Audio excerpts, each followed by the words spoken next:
Students, कैसे हैं आप सब लोग। आई होप आप सब बहुत अच्छे हैं, बहुत अच्छे से वर्क कर रहे हैं, सारी चीज़ों को अच्छे से देख रहे हैं एंड मैनेज कर रहे हैं। तो चलिए आज का हमारा जो टॉपिक है दैट इज मेंसुरेशन। मेंसुरेशन में हम क्या करेंगे, हम अलग अलग एरियाज निकालेंगे, पेरीमीटर्स निकालेंगे, फिगर्स का एनालिसिस करेंगे, उनके कुछ फॉर्मूलेस याद करेंगे वन बाय वन। क्योंकि देखो, आपको कुछ भी बनाना है, कुछ भी कंस्ट्रक्ट करना है, तो आपको एक फिगर डिसाइड करनी पड़ती है, देन उसका कितना एरिया होना चाहिए, उसका साइज कितना होना चाहिए, वो हम कहाँ से देखेंगे, मेंसुरेशन से। ठीक है, तो स्टार्ट करते हैं हमारा मेंसुरेशन पार्ट। तो यहाँ पर हमारे पास सबसे पहला जो टॉपिक आता है वो आता है पेरीमीटर।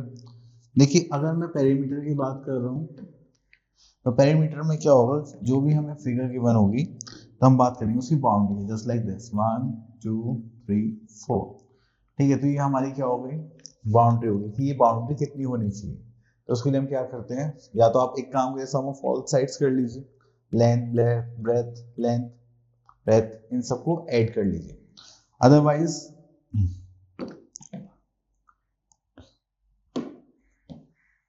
अदरवाइज हमारे पास कुछ फॉर्मूलेज हैं, उनको देखते हैं। ठीक है, तो सबसे पहला आता है हमारे पास पेरीमीटर ऑफ रेक्टेंगल।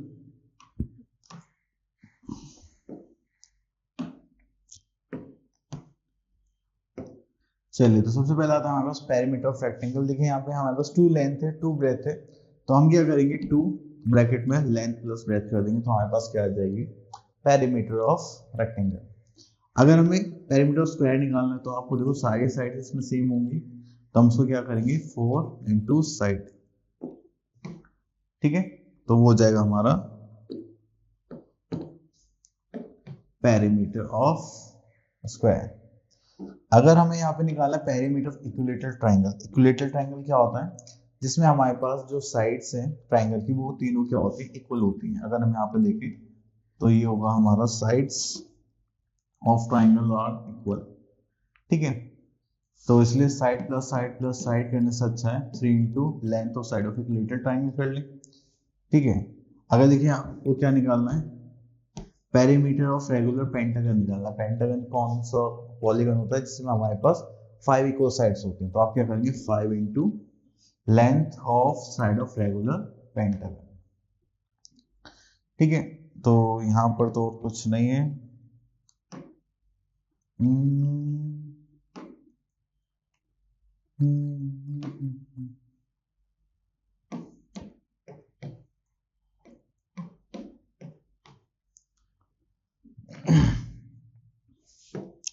चलिए, यहाँ पर आता है एक्सरसाइज 10.1। यहाँ पर क्वेश्चन नंबर 1 है हमारा, find the perimeter of each of the following figures. तो यहाँ पे पेरीमीटर निकालेंगे, तो चलिए हम यहाँ से लेते हैं सी पार्ट। तो सी पार्ट में देखिए, जैसे हमारे पास ये फिगर है तो पेरीमीटर निकालना है, तो हम इसका क्या करेंगे, सम ऑफ ऑल साइड्स करते हैं। ठीक है, तो 8 plus 8 then plus 5 then plus 7, तो करेंगे तो ये हो जाएगा 8 plus 16 plus 12, this is 28 centimetre. Clear. चलिए, उसके बाद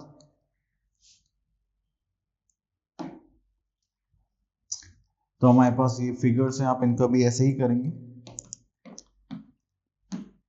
ठीक है, तो यहां से हम एक ये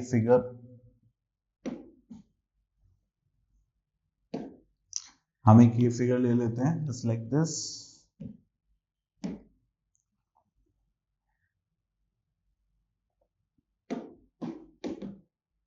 ठीक है, तो हम यहां से स्टार्ट करते हैं अपना 2 से, तो उसका हमें क्या निकालना है, पेरीमीटर।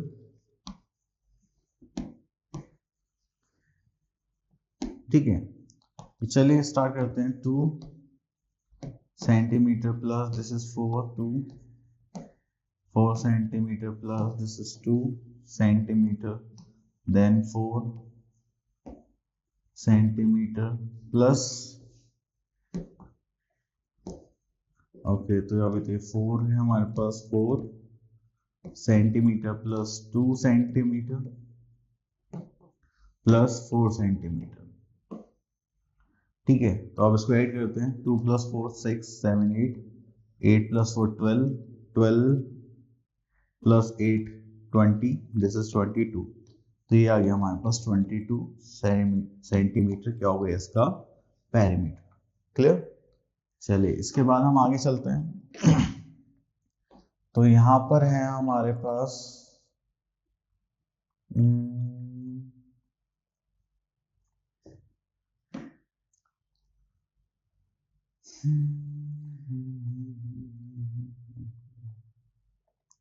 चलिए यहां से हम ले लेते हैं दिस पार्ट।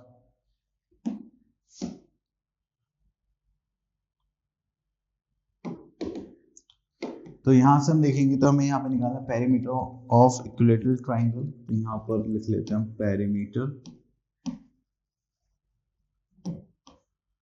ऑफ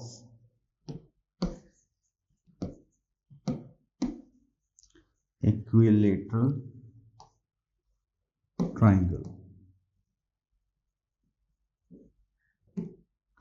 ठीक है, उसका फॉर्मूला क्या होगा हमारे पास 3 इंटू साइड। तो यहाँ पर देखेंगे तो 3 साइड है हमारे पास 8 सेंटीमीटर एंड ये हो जाएगा 8 3 24 सेंटीमीटर। क्लियर। तो आपको इस टाइप से क्वेश्चंस अटेम्प्ट करने हैं। तो चलिए यहाँ से एक क्वेश्चन और देख लेते हैं। तो हम ले लेते हैं दिस वन, क्वेश्चन नंबर 11।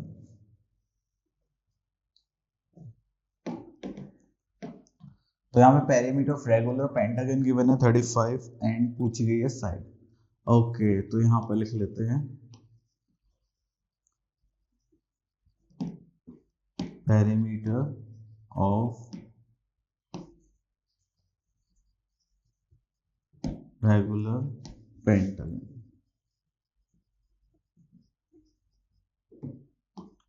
ठीक है, इसको देखेंगे तो हमारे पास क्या आ जाएगा formula, that is 5 into side. ठीक है, तो हमारे पास जो एरिया गिवन है अगर हम उसको 5 से डिवाइड कर दें तो हमारे पास लेंथ ऑफ साइड आ जाएगी।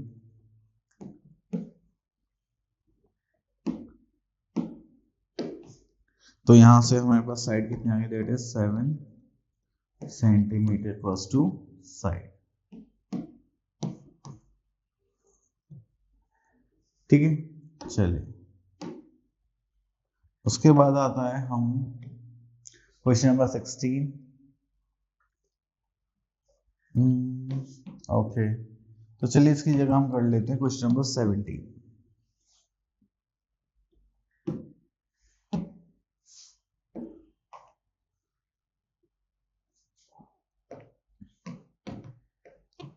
ओके, तो यहाँ पे देखिए Sweety runs around a square park. तो स्क्वायर पार्क है हमारे पास जिसकी साइड कितनी 75 metre and Abdul runs around the rectangular park of length and breadth is this who covers less distance. तो देखो डिस्टेंस की बात चल रही है तो हमें यहाँ पे दोनों का क्या निकालना पड़ेगा, पेरीमीटर। मान लीजिए ये हमारा क्या स्क्वायर है, स्क्वायर का हम रेक्टेंगल सा लग रहा है। ठीक है, चलिए स्क्वायर बना लेते हैं।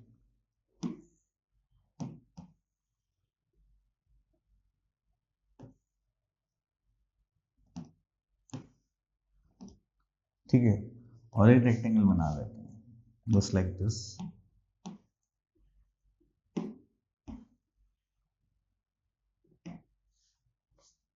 ठीक है, चलिए तो उसके बाद यहाँ पर हमारे पास जो स्क्वायर की जो साइड है वो कितनी गिवन है 75 मीटर और रेक्टेंगल में जो लेंथ है that is 60 metre and this is 45 metre. तो हमें यहाँ पे क्या निकालना पड़ेगा, साइड। हमें यहाँ पर गिवन है 75 मीटर। ये थोड़ा सा साइड कर लेते हैं और यहाँ पे पहले हम निकालते हैं पेरीमीटर।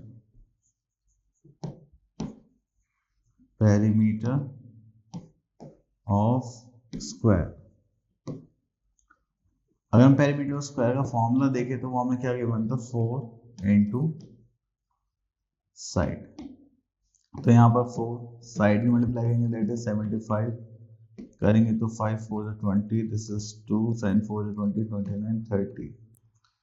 ठीक है, तो ये हो गया हमारा 300 मीटर। ठीक है, अब उसके बाद हमारे पास रेक्टेंगल है। तो अगर हम यहाँ पे देखें तो Sweety runs in a square park, तो हम यहाँ पर लिख सकते हैं तो Sweety covers 300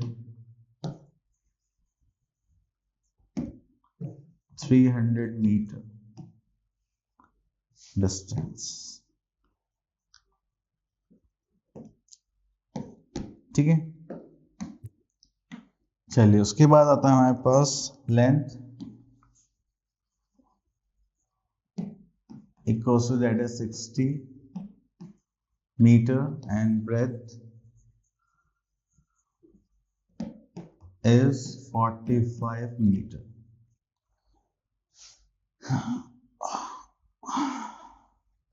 Now we have to find out the perimeter of rectangular part, और rectangle लिख लेते हैं हम यहाँ पर।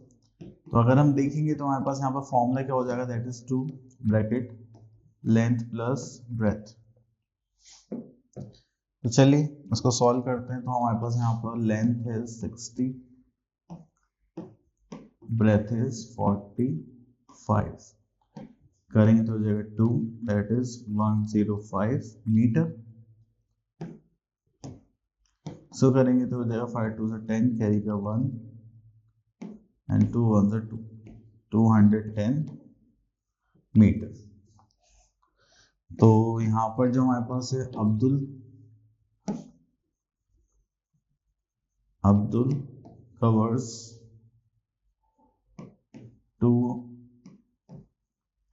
210 मीटर डिस्टेंस।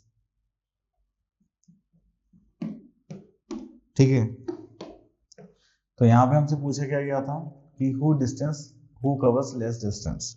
तो देखिए स्वीटी ने हमें यहाँ पर देखा है कि हमारे पास कितना हो गया 300 मीटर एंड अब्दुल ने कितना कवर करा है 210 मीटर। तो 210 metre is the less distance. तो यहाँ पर हम लिख सकते हैं नेक्स्ट स्टेटमेंट हमारी कि अब्दुल कवर्स लेस डिस्टेंस।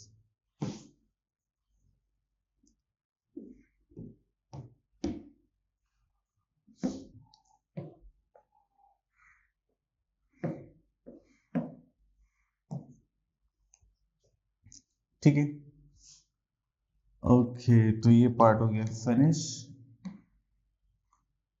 चलिए और देखते हैं आगे।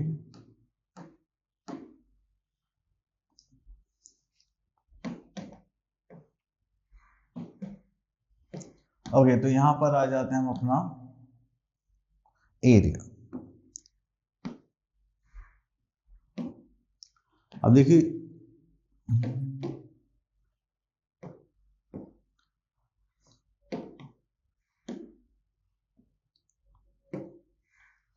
यहाँ पर आता है हमारे पास एरिया निकालने के लिए हमारे पास यहाँ पर दो सर्कल्स हैं, एक छोटा सर्कल है एक बड़ा सर्कल है। तो हम यहाँ पे इसको मेजर करेंगे जो इसके अंदर का पार्ट है। ठीक है, बाउंड्री की बात नहीं कर रहे हैं। तो जब भी हम ऐसे फाइंड आउट करते हैं कि सरफेस एरिया कितना है तो वो हमें निकालना पड़ता है एंड ये हमेशा निकलता है स्क्वायर यूनिट्स में। किसमें निकलता है? स्क्वायर यूनिट्स में। अगर आपको वॉल पे कोई पेंटिंग बनवानी है तो भी ये बोलते हैं हम पर स्क्वायर मीटर का ही चार्ज करते हैं। ठीक है, तो चलिए उसके बाद आगे चलते हैं। ये हो गया। Next is area of rectangle. अगर आपको रेक्टेंगल का एरिया निकालना है तो उसके लिए एक छोटा सा फॉर्मूला आता है तो लेंथ इनटू ब्रेथ। ठीक है, then we are having area of square. Area of square का फॉर्मूला क्या होता है? That is side into side. Then उसके बाद आता है हमारे पास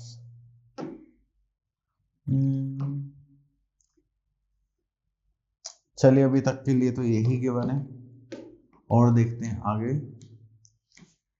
तो यहाँ पर बोलेगा find the area of the following figures bye counting the number of squares. तो यहाँ पे देखिए स्क्वायर्स विजिबल नहीं है तो ये पॉसिबल नहीं है।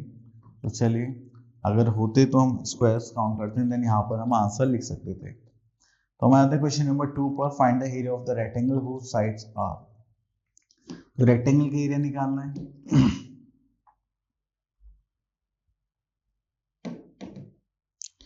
तो देखिए यहां से हम निकाल सकते हैं एरिया ऑफ रेक्टेंगल।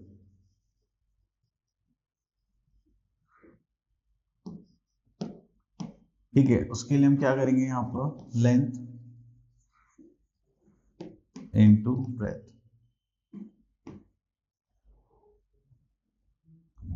ठीक है,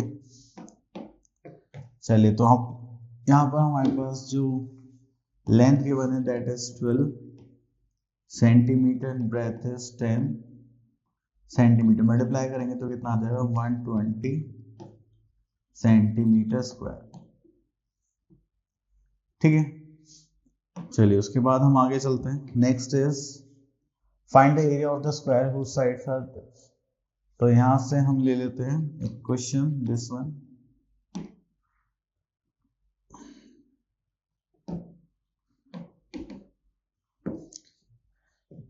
तो देखिए हमें यहाँ पे साइड गिवन है एंड एरिया निकालना है, वो भी स्क्वायर का। तो यहाँ पर हम लिख लेते हैं एरिया ऑफ स्क्वायर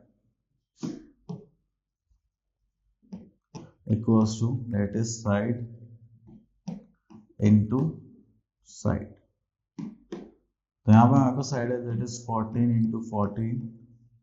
इसको करेंगे तो ये मीटर में था दोनों, तो ये हो जाएगा 196 मीटर स्क्वायर। क्लियर, चलिए उसके बाद आगे चलते हैं। यहाँ पे लेंथ एंड ब्रेथ गिवन है, then which one has the largest area आप निकाल सकते हैं। तो थोड़ा सा आगे चल के देखते हैं और कुछ है क्या। हाँ, इस क्वेश्चन को देखते हैं, क्वेश्चन नंबर 6।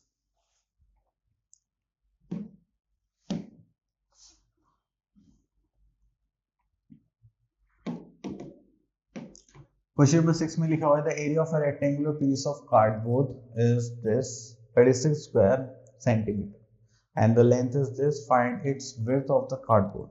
ओके, तो देखिए हमें लेंथ गिवन है, तो इसकी विड्थ निकालनी मतलब ब्रेथ निकालनी है। तो चलिए, तो यहाँ पर स्टेटमेंट लिखते हैं पहले। ओके, तो यहाँ पर स्टेटमेंट लिखते हैं लेंथ ऑफ, सबसे पहले एरिया से स्टार्ट करते हैं, लेंथ से करते हैं। लेंथ ऑफ कार्डबोर्ड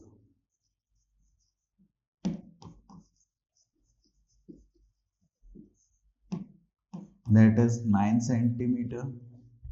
देन हमें यहाँ पे क्या गिवन है, ब्रेथ, सॉरी एरिया गिवन है। तो यहाँ पे लिखेंगे हम एरिया ऑफ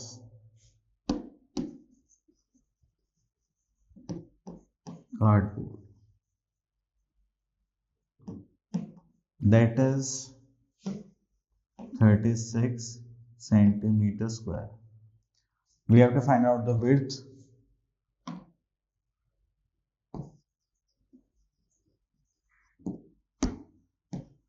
of कार्डबोर्ड। जो हमारी width ऑफ कार्डबोर्ड है वो कैसे निकालेंगे हम, एरिया अपॉन लेंथ करके। ठीक है, अगर हमें पता,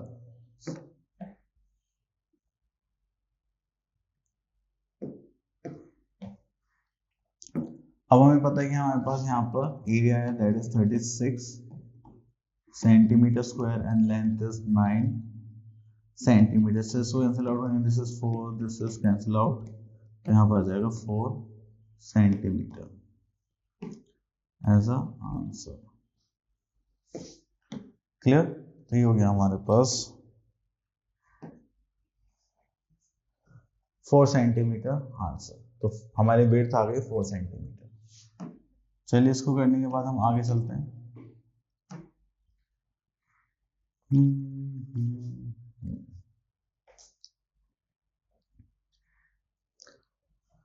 ओके, तो देखिए अगर हम इस पार्ट को देखें तो उसको हम इजीली कर सकते हैं, जस्ट लाइक यहाँ पे लाइन बाइफिकेट कर दें। ठीक है, तो ये 2 सेंटीमीटर पूरा 10 है, तो एक रेक्टेंगल ये बन गया 1। ठीक है, एंड देन यहाँ से 2 हटाएंगे, 5 है, तो ये कितना हो जाएगा 3, एंड उसके बाद ये पूरा 8 है। ठीक है, तो ये 10 था, ये बच जाएगा 2।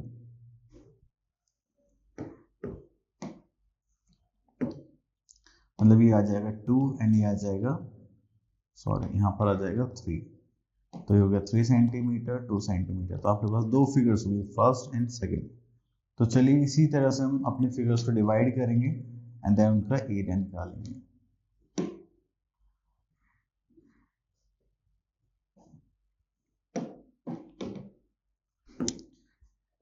तो यहां पर लिख लेते हैं हम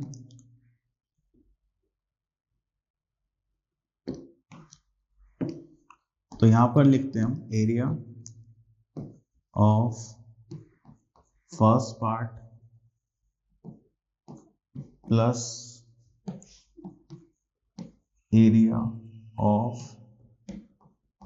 सेकेंड पार्ट, ठीक है। और इन दोनों को मिला के जो हमारा एरिया होगा वो क्या होगा, एरिया ऑफ फिगर।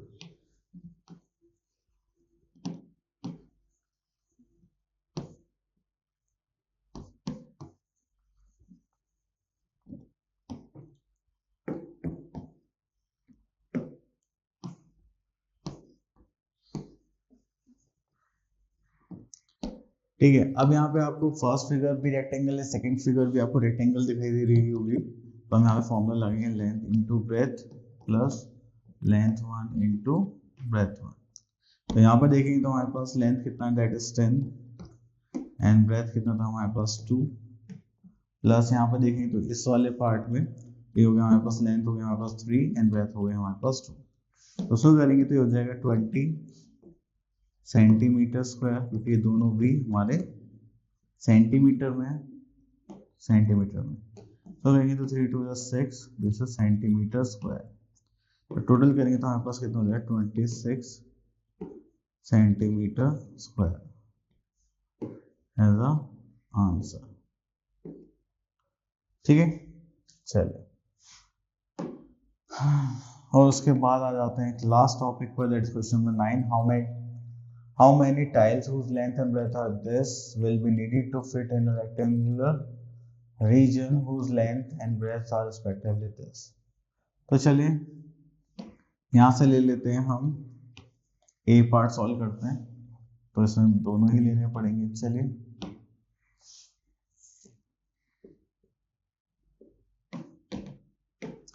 ओके, तो यहाँ पर आता है हमारे पास एक, सपोज करिए पूरा रेक्टेंगुलर फील्ड है जिसकी जो लेंथ है वो कितनी है 100 सेंटीमीटर, सॉरी 144 सेंटीमीटर कर लेते हैं। दिस इज 144 सेंटीमीटर, ये हो गया हमारा 100 सेंटीमीटर, ठीक है। तो हमें छोटी छोटी टाइल्स लगाने हैं जस्ट लाइक दिस। तो जब भी ऐसे टाइल्स पे क्वेश्चन आता है हमें लगाने के लिए, तो हम क्या करते हैं, जो पूरे एरिया है उसको टाइल्स के एरिया से डिवाइड कर देते हैं, ठीक है। तो हमारे पास आ जाएंगे नंबर ऑफ टाइल्स। तो अब यहाँ पे हमें क्या निकालना है, number of tiles. Number of tiles में यहाँ पे हम क्या करेंगे, क्या था हमारे पास है total area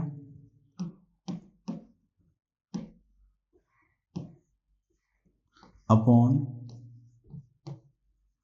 area of tile, ठीक है। तो हमारे पास जो टोटल एरिया है वो होगा हमारा लेंथ इंटू ब्रेथ, और जो टाइल का एरिया है वो क्या हो जाएगा, लेंथ 1 इंटू ब्रेथ, क्योंकि दोनों की डायमेंशन अलग अलग है ना। हाँ, तो हम यहाँ से ले रहे हैं फर्स्ट पार्ट,